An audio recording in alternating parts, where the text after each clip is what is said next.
let's start off with some really unfortunate news. If you've been paying any attention to the games industry recently, layoffs have become more and more common, and it's been happening all around.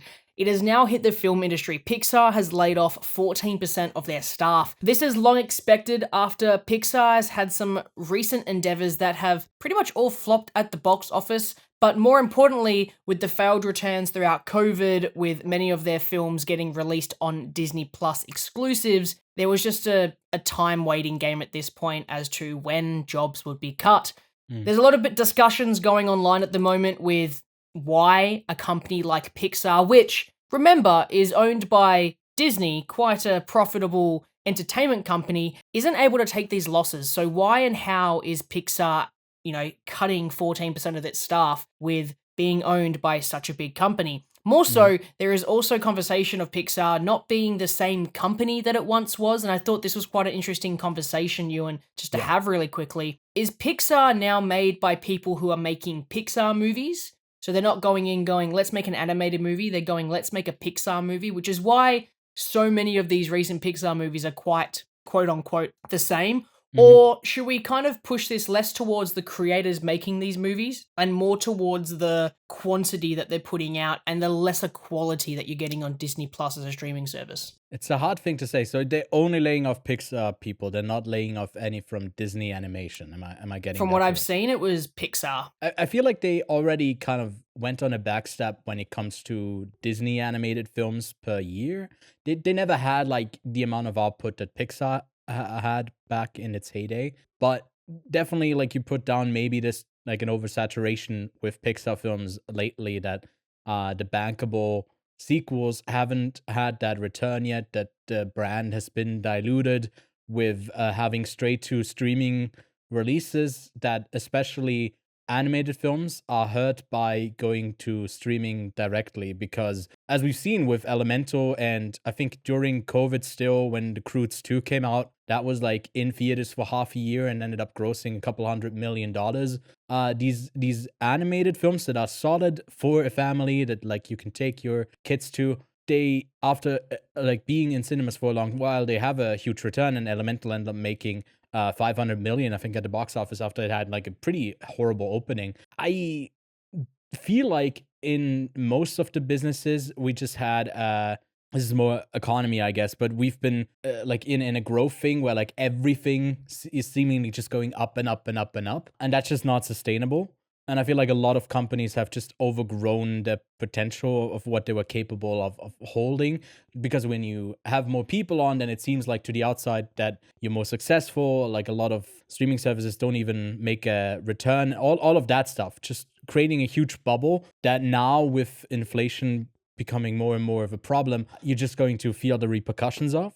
And it sucks. 14% is a lot of people, man. 14%. Yeah, it's a big hit. And I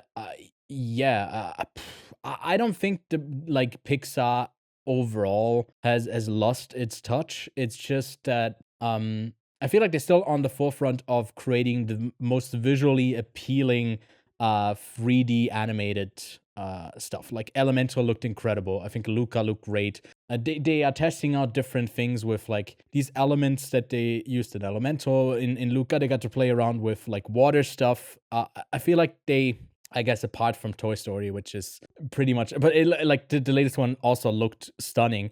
I feel like they still make the prettiest stuff. It's just that it feels like you have Pixar figured out. You kind of know how it's going to play out, how it's going to pull at your heartstrings. And yeah, I don't know. It's really hard to gauge what an audience is going to do next. I just realized that in Gun as well, like how some people reacted to some films that I was like, how do you see anything valuable in that? And then others where they don't see it. It's always a guessing game. But laying off staff is not a good sign for the company overall. Like, do you think long term this could be like we get less Pixar films, we only get like continuations of the established franchises, and the original side of Pixar is like slowly dying off more and more? Or what do you think is gonna happen? It's hard to say. I think there will always be a place for original ideas at Pixar, and I think Yeah. that they even sequels do take hits sometimes. Like Monsters Inc. University, I don't think ever will reach the heights that Monsters Inc. did. No. And Toy Story, not a similar thing. They're still quite successful, but I don't think that they're held, especially the recent ones, they're held into the same level No. that Finding Toy Story 1 Dory and 2. was Finding Dory, quite same disliked. thing. So Yeah. they could easily go after the same IP, and I don't think it's the original IP that's ruining it. Who knows? But I don't want this to be the first domino in this industry. It was really early on, like Yeah. ages ago, where the first couple of games cuts were happening in the games industry, job cuts were happening in the games industry, and now it's every week. It's horrible, yeah. I don't want to see this happening in the movie industry. It's just more jobs, and it's just in an entertainment field. If the easiest way to cut costs is cut people, but that's going to have an immediate, like, absolute, and it doesn't matter what level of a company it is, it's going to have an immediate effect on quality. And I think that's going to be the worst part. Is you've just lost 14% of a company, and it might not be animators, it might not be screenwriters, or et cetera, et cetera. It might just be the person who go and gets coffee for these particular people, right? A runner, right? Yeah. But that's one person that is part of a workflow. And once you've broken that flow, you're going to have to reestablish the norms of that company. So it sucks to see so many people let go. And, you know, the worst part about this is people have lost their jobs. It doesn't matter about the conversation about what's going to happen to Pixar.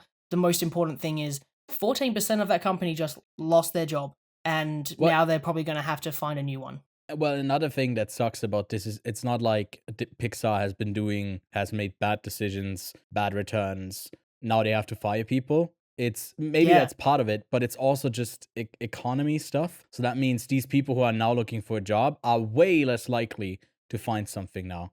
That's why like all of these layoffs are hitting like really hard at the moment. And yeah, a bit more than maybe they would in a better, more stable environment. I mean, I've talked to a bit more people now that I didn't have you with me this year. I was forced to, I guess, talk a bit more to other people, so I'm not like totally alone.